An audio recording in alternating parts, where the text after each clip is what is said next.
అందరికీ నమస్కారాలండి. మన అక్కగారి స్థానమైన వృక్ష జాతి గురించి చెప్పాలి అంటే ఎంత చెప్పినా తక్కువే అవుతుంది. ఎందుకు అంటే వృక్ష జాతి అనేది మనకు ఖచ్చితంగా అక్క, జీవజాతి ఏమో ఖచ్చితంగా ఆ అక్కగారికి తమ్ముడు. ఇది నేను తెలుసుకున్న నిజం.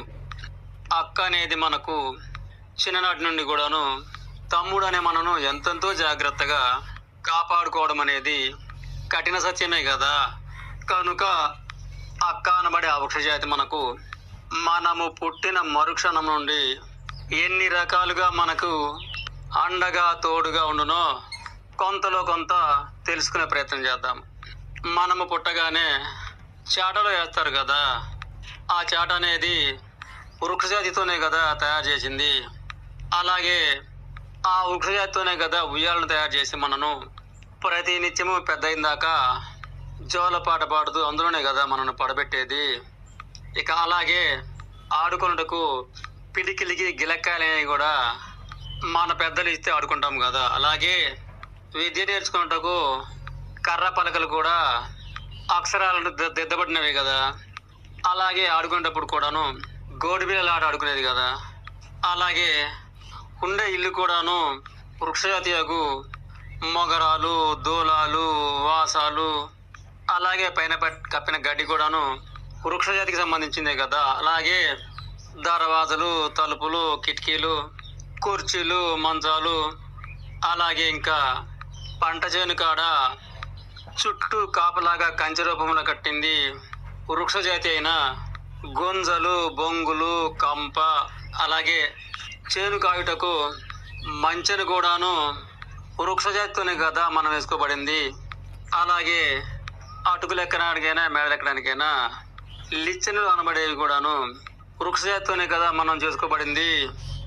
అలాగే వ్యవసాయం చేస్తున్న నాగలి, మేడి, కాని, అలాగే మోట, యాతము, బండి, బావిలో నీళ్లు తోడుకోవడానికి కూడాను చాంతాడుతో నీళ్లు గుంజ గిరక కూడాను కర్రదే కదా. అలాగే జామ చెట్టు, మామిడి చెట్టు, ఫలాలనిచ్చే చెట్లు, కొబ్బరి, తాటి, నారింజ, సీతాఫలము, మామిడి, తునికి, ఇవన్నీ కూడాను, అలాగే చింత చెట్లు కూడాను మనకు అందుబాటులో మన ఇంటి చుట్టూ ఉండి మనకు ఆహార పండ్లను ఇస్తుంది అవే కదా. ఇంటికి ముందల గుదిగర్రల రూపంలో కూడాను అవే, రాత్రిలు ఇంటికి కాపలా ఉండేది అవే కదా. ఇంకనూ చెప్పాలంటే నదులలో, సముద్రంలోను, అలాగే పెద్ద పెద్ద జీవ నదులలోను అవే పడవల రూపాన్ని అవతరించి మనను ఆ విధంగా నీటిపై తిప్పుకొచ్చేటి అవే కదా.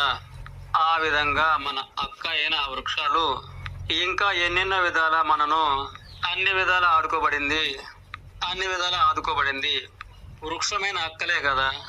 అలాగే పంట కూడాను మొక్కజొన్నే కానీ, పజ్జొన్నే కానీ, చెరికే కానీ, వరే కానీ, మిరపే కానీ, శనగే కానీ, కందులే కానీ, పెసలే కానీ, శనగే కానీ, ఈ విధంగా మనకు జీవితాంతము ఆహారాన్ని కూడా అందించేది మన అక్క అయిన వృక్షమే కదా. అలాగే మనకే కాదు సమస్త జీవజాతులకు కూడాను అడవులలో అక్కగా అండ ఉండి అన్ని జాతులను సాదుకునేది 100% ఖచ్చితంగా అక్కయే.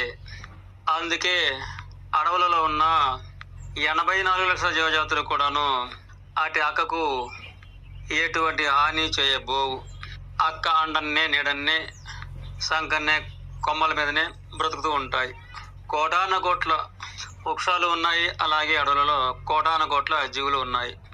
కానీ ఇక మన మానవ జాతి కాడికి వచ్చేసరికి మనం కూడాను అలాగే అడవి మధ్యలోనే బ్రతికే వాళ్ళమే. కానీ నాగరికత పుణ్యమా అని ఇనుప ఆయుధాలను సృష్టించుకొని ఇక అండగా ఉండే మన అక్కలకు చెప్పలేని నమ్మక ద్రోహం చేస్తున్నాము.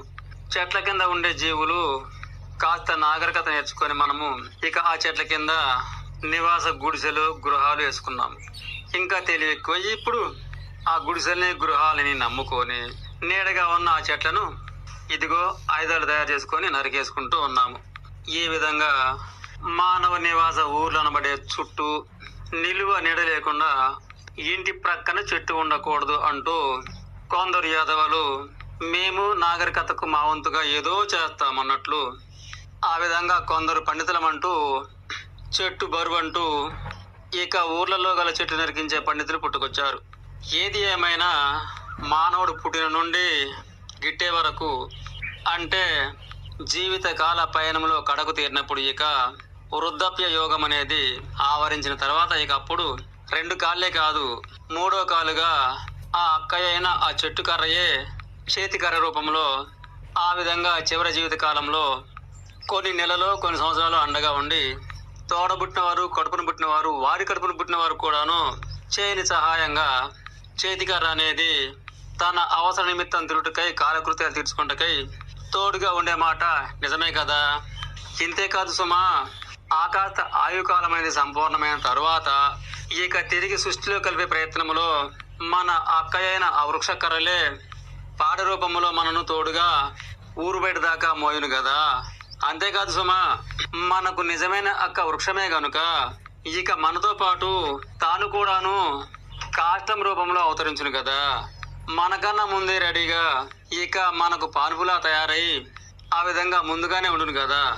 ఇక మనను కూడాను ఆ అక్క మనను కలిపి మన కోసం అట్టి అక్క ఎటువంటి బాధపడకుండా ఇక మనతో పాటు ఆ అక్క కూడాను కాలి బూడిదవుతున్న సంగతి ప్రతి మానవుడికి తెలుసు కదా. దీనిని బట్టి వృక్షాలనేవి ఖచ్చితంగా మన అక్కలని ఎంతవరకు తెలుసుకున్నాము. దీనిని బట్టి నిజంగా వృక్షాలు అనేవి మనకు అక్కలు అని ఎంతవరకు తెలుసుకోగలిగాము. వృక్ష రూపంలో ఉన్న మన అక్క సాయం అనేది చాలా తక్కువలో తక్కువ చిన్న రవ్వంత మాత్రమే. ఓ వృక్షమైన అక్క, నా వంతుగా నేను నిన్ను ఒక రవ్వంత మాత్రమే తెలుసుకోగలిగాను. నీకు మేము ఎంత ద్రోహం చేసినా సరే అప్పుడే క్షమించుతూ మాకు అండగా పుట్టిన నుండి కడదాకా కూడాను కాడు రూపంలో తోడుగా వచ్చి ఇక నాతో నీవు కూడాను ఇద్దరము కలిసి మాత్రమే బూడిదవుతున్నామంటే నీ త్యాగం ముందు ఈ అనంత విశ్వంలో ఏది కూడా సరితూగబోదక్క. క్షమించమని కోరడానికి కూడా అనర్హులమక్క.